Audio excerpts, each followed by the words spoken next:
नमस्ते मित्रांनो, welcome at geography by Dilip Patil या YouTube चॅनलमध्ये आपल्या सर्वांचं स्वागत आहे. मित्रांनो, आज गट क संयुक्त पूर्व परीक्षा 2025 पेपर झालेला आहे.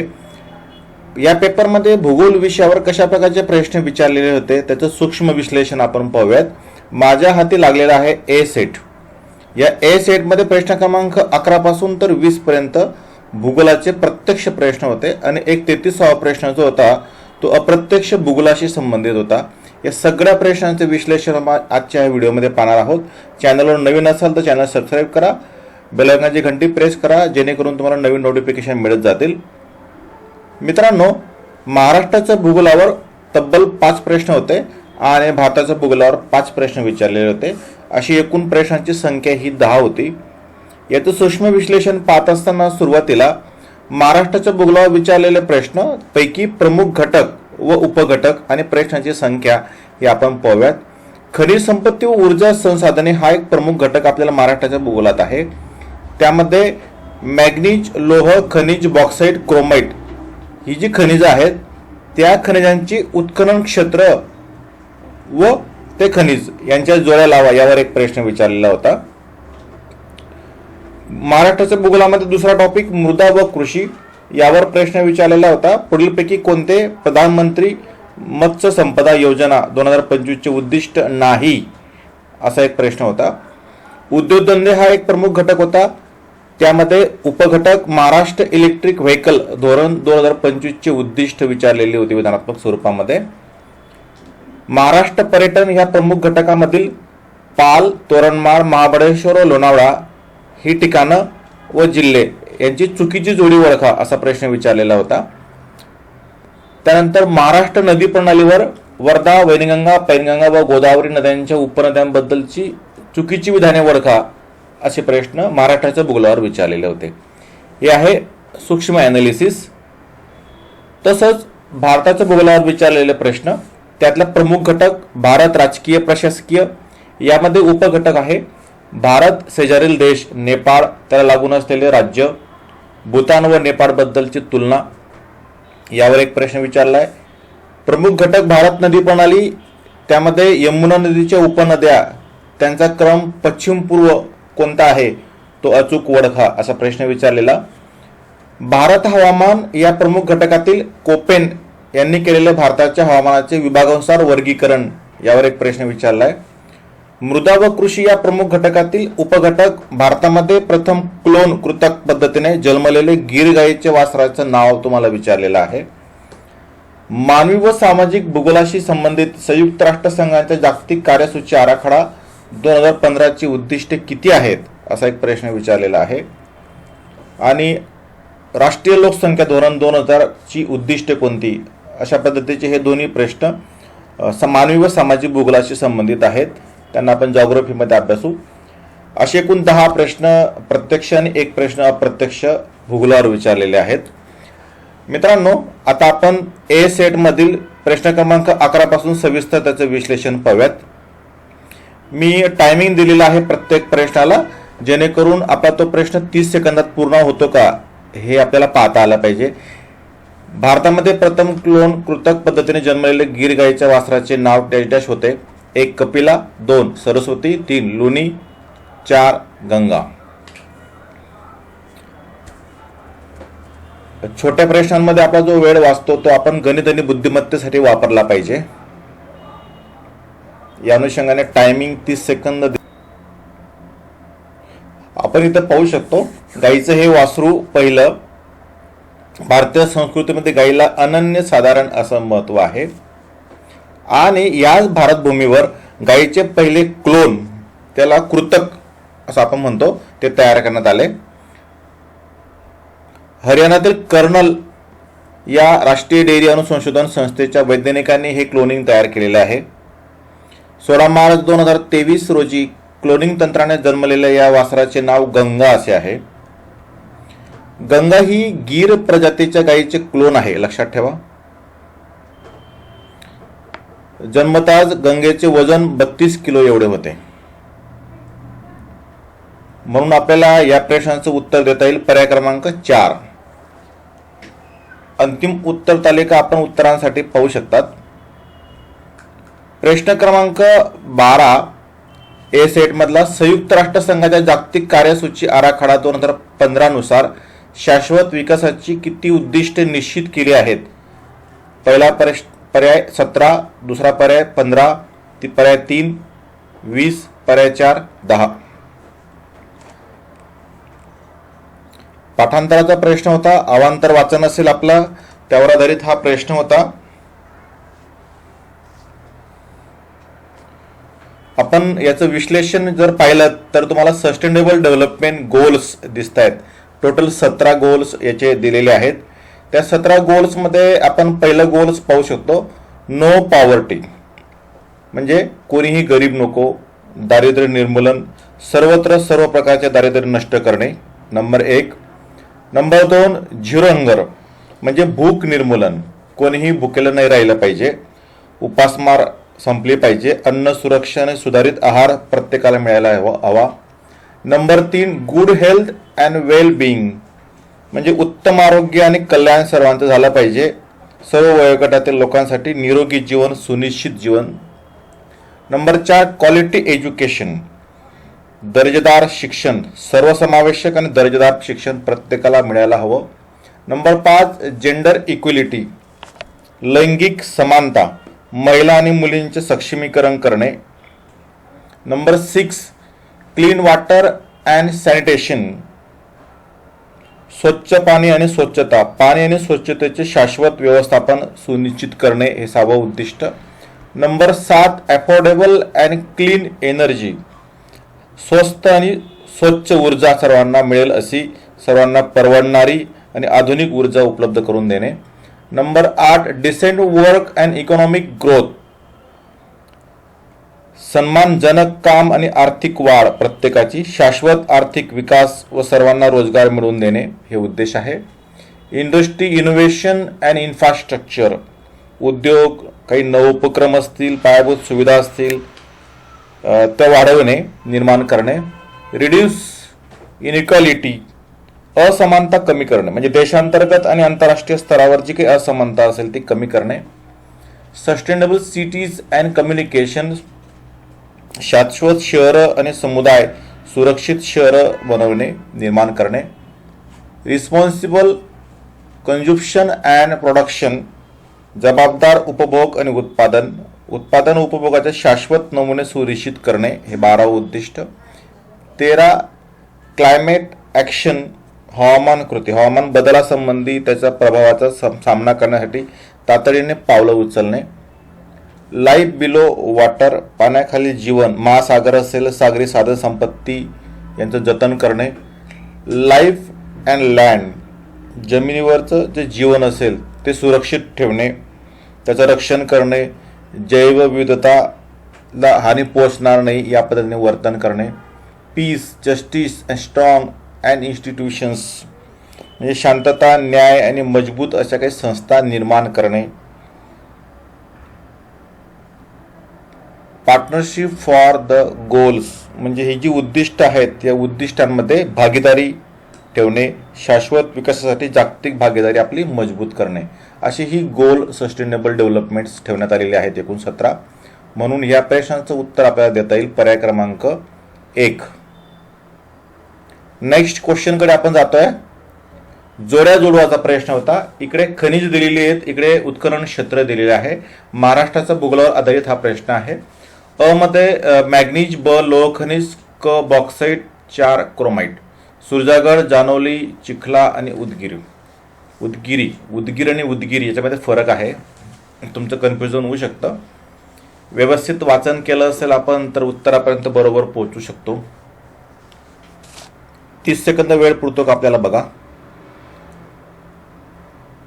आपल्या महाराष्ट्राच्या भूगोलाच्या अद्ययावत 8व्या वृत्तीमध्ये पेज नंबर 167 वर तुम्ही पाहू शकतात. महाराष्ट्रातील खनिज संपत्तीमध्ये लोह खनिज, जे की इकडे गडचिरोली जिल्ह्यामध्ये बघा तुम्हाला दिसतंय, सुरजागड, देवळागड या भागामध्ये लोह खनिज आढळतं. आणि इतर लोह खनिज अजून परत सिंधुदुर्गामध्ये सुद्धा आढळतं. लोह खनिजाच्या बाबतीमध्ये आपल्याला सुरजागड हा एक ऑप्शन देता येऊ शकतो. हे लोह खनिजाचे खान गडचिरोली जिल्ह्यातील सुरजागड टेकड्यांमध्ये लोह खनिज साठे आढळतात. सिंधुदुर्ग जिल्ह्यातील कणकवली तालुक्यातील जानोली येथे मुख्यतः क्रोमाइटचे खनिज आपल्याला आढळते. भंडारा जिल्ह्यातील तुमसर तालुक्यातील चिखला येथे मुख्यत्वे मॅग्नीज हे खनिज आढळतं. आणि कोल्हापूर जिल्ह्यातील उदगीरी तालुका शाहूवाडी येथे प्रामुख्याने बॉक्साईटचे साठे आपल्याला पाहायला मिळतात. तर हा एक महत्त्वाचा मुद्दा ॲनालिसिस आपण लक्षात घेतला पाहिजे. कोठे कोणतं खनिज आपल्याला आढळतं. फक्त जिल्हे लक्षात ठेवून उपयोग नाही आहे, तर जिल्ह्यांसोबतच आपल्याला तिथली लोकल स्थानिक खनिज कोठे आढळतं हे सुद्धा लक्षात ठेवलं पाहिजे. या प्रकारच्या डिटेल अभ्यासासाठी तुम्हाला जॉग्राफीचा कोर्सची लिंक खाली दिलेली आहे डिस्क्रिप्शनमध्ये, त्यावर जाऊन आपण कोर्स घेऊ शकतात. आपल्या मित्रांना पण आपण सजेस्ट करू शकतात, व्हिडिओ शेअर करू शकतात, लाईक करू शकतात. नेक्स्ट पुढच्या प्रश्नाकडे आपण जाऊयात. त्याचं उत्तर पर्याय क्रमांक 3 आपल्याला देता येऊ शकतं. Next question number 14. खालीलपैकी कोणते प्रधानमंत्री मत्स्य संपदा योजना 2025चे उद्दिष्ट नाही? पर्याय विधानांमध्ये मासेमारीची सामाजिक आणि भौतिक आर्थिक सुरक्षा, ब मासेमारीचे उत्पन्न 4 पटीने वाढवणे, क शाश्वत पद्धतीने मत्स्य व्यवसायाच्या क्षमतेत वापर, ड मासे उत्पादन आणि उत्पादकता वाढवणे. पर्याय सर्वच प्रमुख उद्दिष्टे आहेत. 2 फक्त अ, क, ड आणि उद्दिष्ट, ब उद्दिष्ट नाही. 3 फक्त अ आणि ब उद्दिष्ट नाहीत. पर्याय 4 फक्त क आणि ड उद्दिष्ट नाहीत. अशा प्रकारच्या प्रश्नांना आपल्याला वेळ पुरत नाहीत, म्हणून वाचनाचा स्पीड आपला डेव्हलप झाला पाहिजे.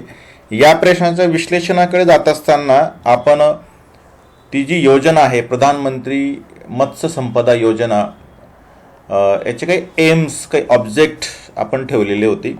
त्यामध्ये harnessing of the fishers potential म्हणजे मत्स्य व्यवसायाचा क्षमतेचा वापर तुम्हाला वाढवायचा आहे एक. त्यानंतर enhancing of fish production and productivity, मत्स्य उत्पादन व मत्स्य उत्पादकतेत वाढ करायची. त्यानंतर modernise of and strengthening of value chain post harvest management and quality improvement, म्हणजे मासे काढणीनंतर तुम्ही जे काही व्यवस्थापन करणार त्याची गुणवत्ता सुधारण्यासाठी, त्याचे मूल्य साखळीचे आधुनिकीकरण करण्यासाठी व बळकटीकरण करण्यासाठी प्रोत्साहन देणे.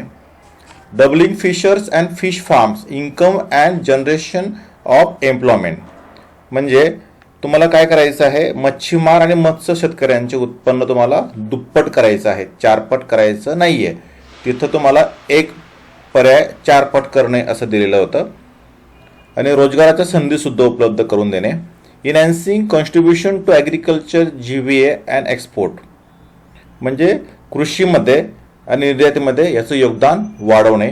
Social physical and economic security of fishers and fish farmer, म्हणजे मत्स्यपालक जे असतील त्यांची सामाजिक, शारीरिक, भौतिक, आर्थिक सुरक्षा मजबूत करणे, हे पण एम ठेवलेलं आहे.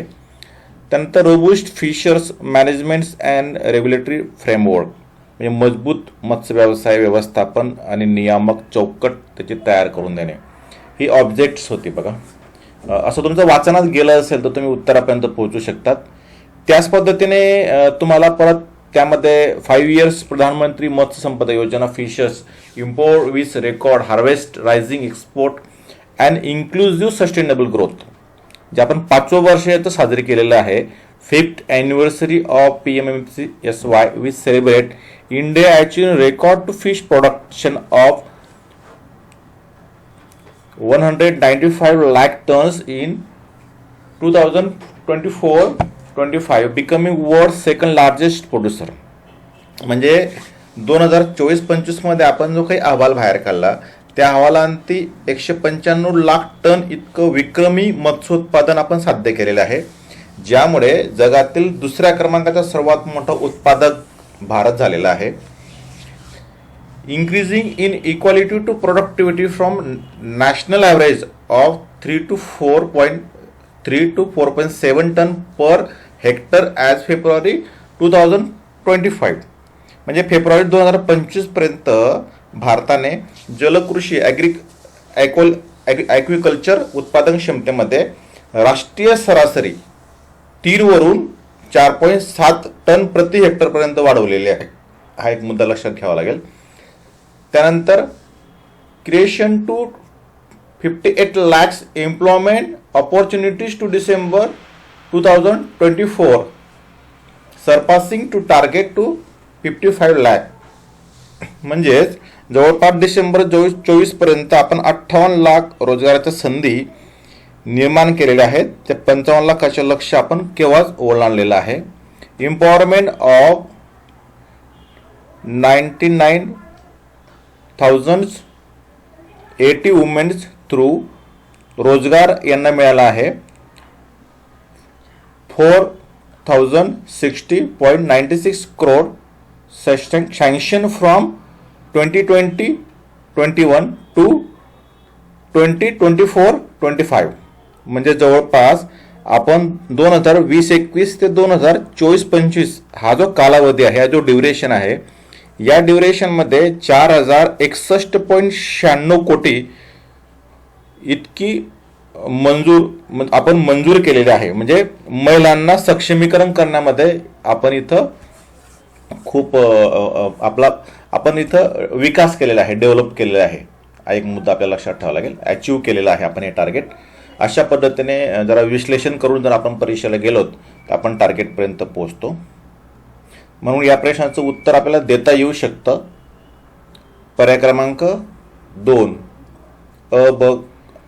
अ, क आणि ड हे उद्दिष्ट आहेत, ब उद्दिष्ट नाही आहे. तरी आपण अंतिम उत्तर तालिका आयोगाचे पाहू शकतात. त्याचा आधार तुम्हाला दिलेला आहे. नेक्स्ट क्वेश्चन, यमुना नदीच्या उपनद्यांना पूर्व ते पश्चिम अशा क्रमात मांडायचे आहेत आपल्याला. नद्या आहेत चंबळ, सिंध, बेटवा, केन. या 4 नद्या आहेत आणि त्या खाली पर्यायामध्ये दिल्यात तुम्हाला. सिंध, चंबळ, केन, बेटवा. केन, बेटवा, सिंध, चंबळ. केन, सिंध, बेटवा, चंबळ. पर्याय 4 केन, चंबळ, बेटवा, सिंध. खूप छान प्रश्न आयोगाने विचारलेला आहे. या प्रश्नातून तुमचं नकाशा वाचन कसं आहे हे आयोग तपासत आहे आणि ते नकाशा वाचन झालं पाहिजे आपलं. आपल्या कोर्समध्ये आपण ते छान दिलेलं आहे.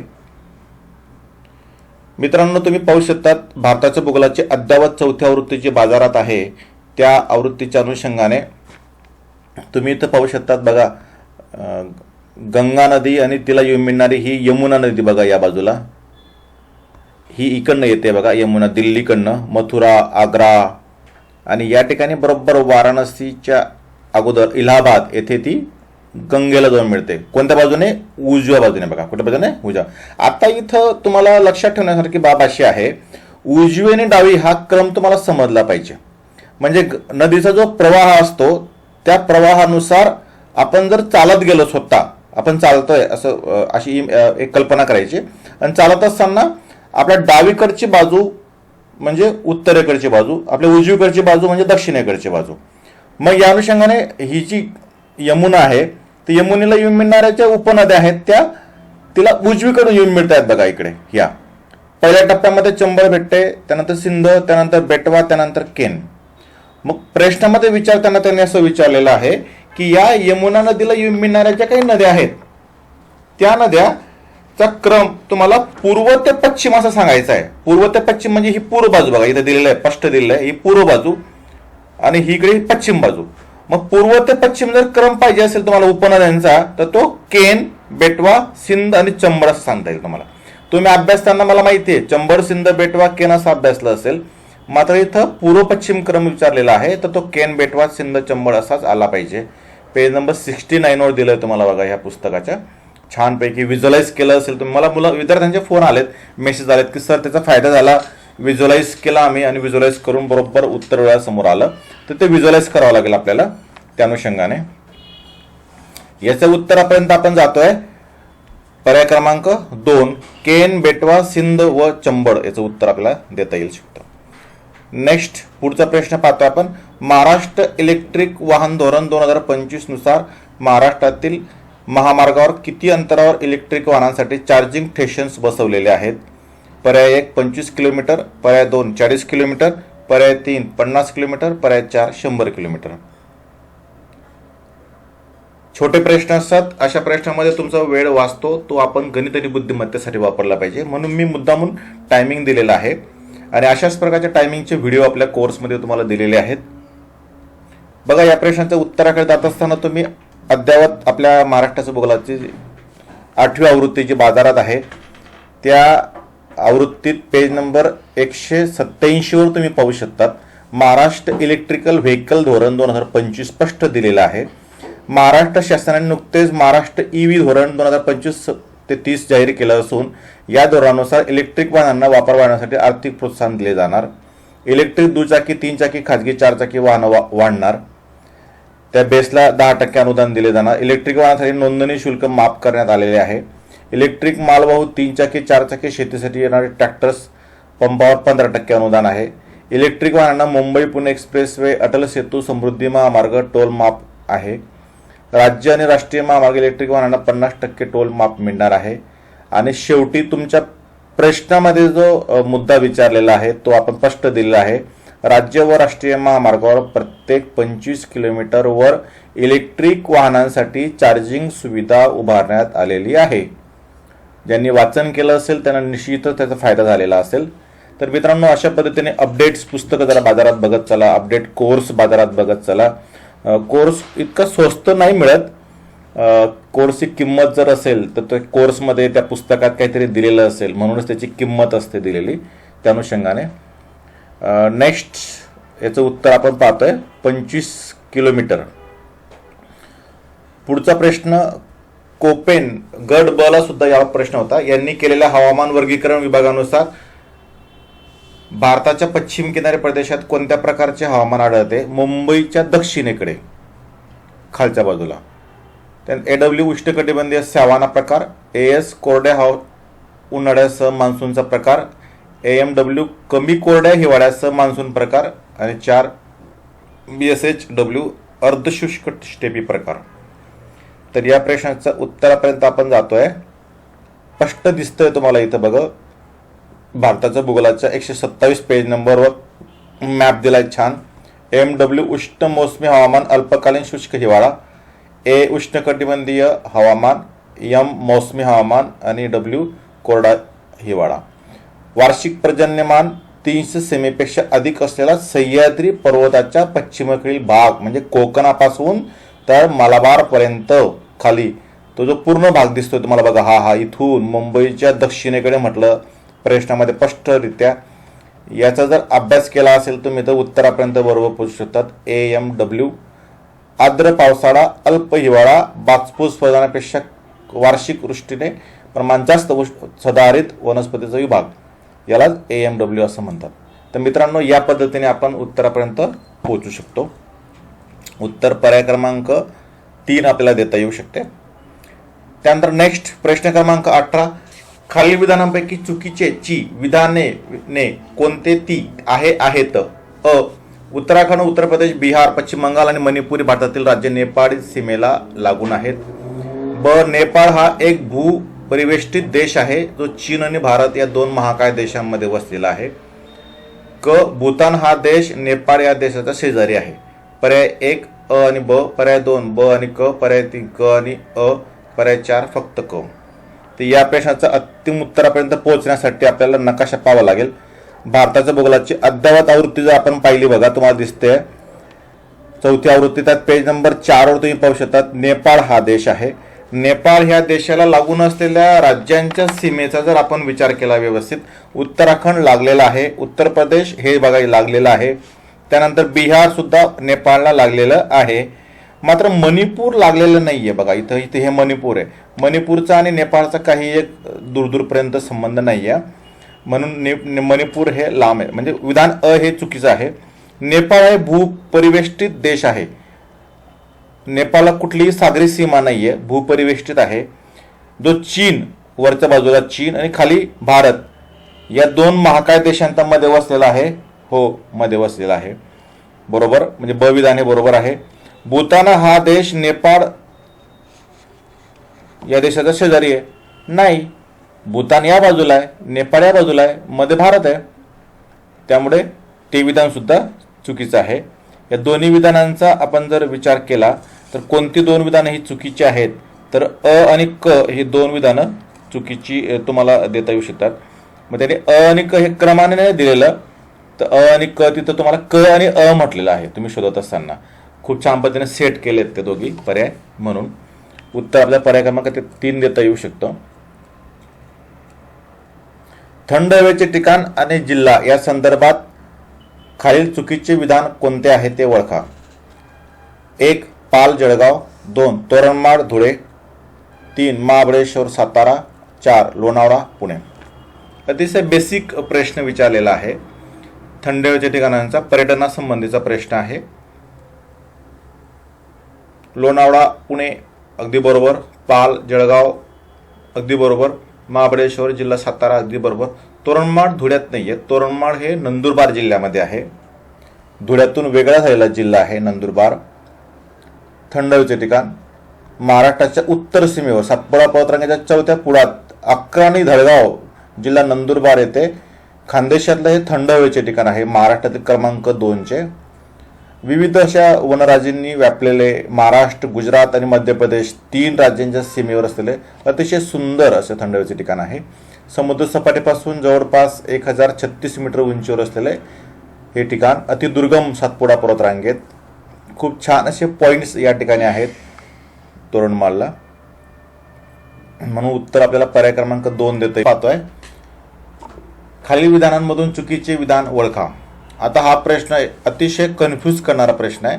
वर्धा वैनगंगा या नद्यांचा संगम चंद्रपूरच्या नैऋत्येस आहे. 2 कान्हा, पेंच, बाग या वैनगंगा नदीच्या उपनद्या आहेत. वैनगंगा नदीच्या डाव्या तीरावर पूस, अडाण, वाघाडी, खुडी या उपनद्या येऊन मिळतात. तावरजा, तोरणा, मन्याड, गिरणा इत्यादी मांजरा नदीच्या उपनद्या गोदावरीस येऊन मिळतात. कसला प्रश्न टाकलेला आहे कन्फ्यूज करणारा आपण पाहू शकतो. मित्रांनो, इथं जर स्पष्ट पाहिलं आपण तर वर्धा व वैनगंगा नद्यांचा संगम चंद्रपूरच्या नैऋत्येस आहे नाही. चंद्रपूर जिल्ह्याचा हा मॅप जर इथं आपण पाहिला व्यवस्थित इथं तर चंद्रपूर जिल्ह्याची ही नैऋत्य बाजू इकडे आहे. ही नैऋत्य बाजू आहे चंद्रपूर जिल्ह्याची. त्या नैऋत्य बाजूला वर्धा आणि वैनगंगेचा संगम होत नाही. वर्धा आणि पैनगंगेचा संगम हा नैऋत्य बाजूला होतो आणि आग्नेय बाजूला वर्धा आणि वैनगंगेचा संगम होतो. हा एक मुद्दा लक्षात ठेवावा लागेल आपल्याला. दिशा आपल्याला माहिती पाहिजेत. इथं स्पष्ट दिलेलं आहे तुम्हाला. ही पूर्व आणि दक्षिण या दोघांच्या मध्ये असलेली ही दिशा जी आहे ती आग्नेय आहे. ही दक्षिण आणि पश्चिम या दोघांच्या मध्ये असलेली दिशा ही जी आहे ती नैऋत्य आहे. म्हणजे इकडे तो संगम होत नाही. म्हणजे पहिलं विधान जे आहे ते चुकीचं आहे. त्यानंतर आपण दुसरं विधान जर पाहिलं, दुसऱ्या विधानामध्ये तुम्हाला दिलेलं होतं बघा, कान्हा, पेंच, बाग या वैनगंगा नदीच्या उपनद्या आहेत. आता यामध्ये बाग नदी ही वैनगंगेची उपनदी आहे. त्यानंतर कन्हान ही उपनदी आहे. पेंच ही कन्हांची उपनदी आहे. खोऱ्यातली नदी आहे. प्रत्यक्ष उपनदी नाही म्हणता येणार. खोऱ्यातली नदी आहे जी कन्हांची उपनदी आहे पेंच. ते पण विधान थोडं संदिग्ध आहे.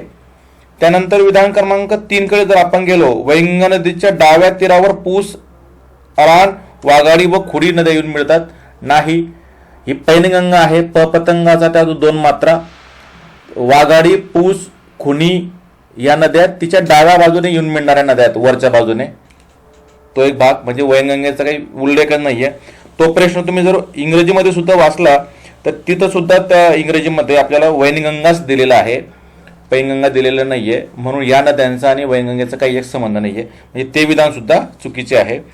तावरजा तेरणाच्या बाबतीमध्ये जर विचार केला इकडे तर ही तावरजा बघा, ही तावरजा आहे. त्यानंतर ही तेरणा आहे तुम्हाला दिसतंय. त्यानंतर ही मन्याड आहे आणि ही लेंडी नदी आहे. ओके, पण गिरणा इथं दिसत नाहीये. तावरजा आहे, तेरणा आहे, मन्याड आहे, गिरणा नाहीये दिसत तुम्हाला. तर गिरणा ही तापीची उपनदी आहे. इत्यादी मांजरा नदीची उपनद्या गोदावरीस येऊन मिळतात नाही. आता आपण तेरणाला जर तुम्ही गिरणा म्हणाल तर ते चालणार नाही. तोरणा सुद्धा नाहीये. तेरणा आहे, तोरणा नाहीये. म्हणून हे विधान सुद्धा चुकीचं आहे. म्हणजे विधान क्रमांक 1 चुकीचं, विधान क्रमांक 3 चुकीचं, विधान क्रमांक 4 चुकीचं, विधान क्रमांक 2 थोडं संदिग्ध आहे पण ते सुद्धा चुकीचं आहे. तर हा कन्फ्यूज करणारा प्रश्न आहे. तर याचं उत्तर आपल्याला संदिग्ध ठेवता येईल. कदाचित बाद होण्याची चान्सेस आहेत. तुम्ही पाहू शकता प्रश्नामध्ये खालील विधानामधून चुकीचे विधान ओळखा. तर मी मगाशी म्हटल्याप्रमाणे वर्धा वैनगंगा या नद्यांचा संगम चंद्रपूर नैऋत्येस आहे. चुकीचं. कान्हा, पेंच, बाग या वैनगंगा नदी उपनद्या आहेत. त्यामध्ये प्रत्यक्ष बाग आणि कन्हान या उपनद्या आहेत. पेंच ही कन्हांची उपनदी आहे. वैनगंगा स्पष्ट इथं वैनगंगा म्हटलंय, डाव्या तीरावर पूस, अडाण, वाघाडी या वैनगंगेच्या डाव्या तीरावरच्या नाही आहेत तर त्या पैनगंगेच्या आहेत. तावरजा, तोरणा, मन्याड, गिरणा, त्यामध्ये गिरणा येत नाही, तापीची उपनदी, म्हणून याचं उत्तर आपल्याला देता येणार नाही. नेक्स्ट, राष्ट्रीय लोकसंख्या धोरण 2000च्या उद्दिष्टात समाविष्ट आहे. कोणकोणते उद्दिष्ट आहेत त्यामध्ये? अ. स्थूल प्रजनन दर घटविणे. ब. 2045 पर्यंत लोकसंख्या स्थिर करणे. क. स्त्री पुरुष लिंगभाव समानता आणणे. ड. 2045 पर्यंत 100% नागरीकरण साध्य करणे. पर्याय 1 फक्त अ आणि ब, पर्याय 2 फक्त ब आणि ड, पर्याय 3 फक्त अ आणि क, पर्याय 4 वरील सर्व. हा अप्रत्यक्ष प्रश्न आहे भूगोलाशी संबंधित. या प्रश्नाचं उत्तर आपल्याला देता येऊ शकतं. पुढील विश्लेषणाचा भाग जर आपण पाहिला भारताच्या भूगोलाच्या अद्ययावत आपल्या आवृत्तीमध्ये, राष्ट्रीय लोकसंख्या धोरण 2000 नुसार 2045 पर्यंत लोकसंख्या स्थिर करणे हे उद्दिष्ट आहे आणि जनन दर पुनर्स्थापनेच्या 2.1 आणणे यासाठी धोरणात्मक अंमलबजावणी करणे. याचा डिटेल अभ्यास जर आपण केला तर उत्तर आपल्याला देता येऊ शकतं. पर्याय क्रमांक 1 फक्त अ आणि ब हे उद्दिष्ट त्यामध्ये समाविष्ट आहेत, स्थूल प्रजनन दर घटविणे आणि 45 पर्यंत. कारण नागरीकरणाचा काही त्यात मुद्दा येत नाही. नागरीकरण साध्य करणे, स्त्री पुरुष लिंगभाव समानता हेही कुठे त्यात जास्त मॅच होत नाही. असला त्यातला संबंध असला तरी पण ते गोलमध्ये समाविष्ट होऊ शकत नाही. तर अशा अनुषंगाने याच्या फायनल आन्सर कीज आपण आयोगाच्या पाहायच्यात. मित्रांनो, पुढील वाटचालीसाठी तुम्हाला खूप खूप शुभेच्छा. चॅनलवर नवीन असेल तर सबस्क्राईब करा. खाली डिस्क्रिप्शनमध्ये तुम्हाला विविध कोर्सेसच्या लिंक्स दिलेल्या आहेत. सोशल मीडियावर जॉईन होण्यासाठी तुम्हाला काही लिंक्स दिलेल्या आहेत. चला पुन्हा भेटूयात नवीन व्हिडिओमध्ये. तोपर्यंत अभ्यासासाठी खूप खूप शुभेच्छा. आपल्या मित्र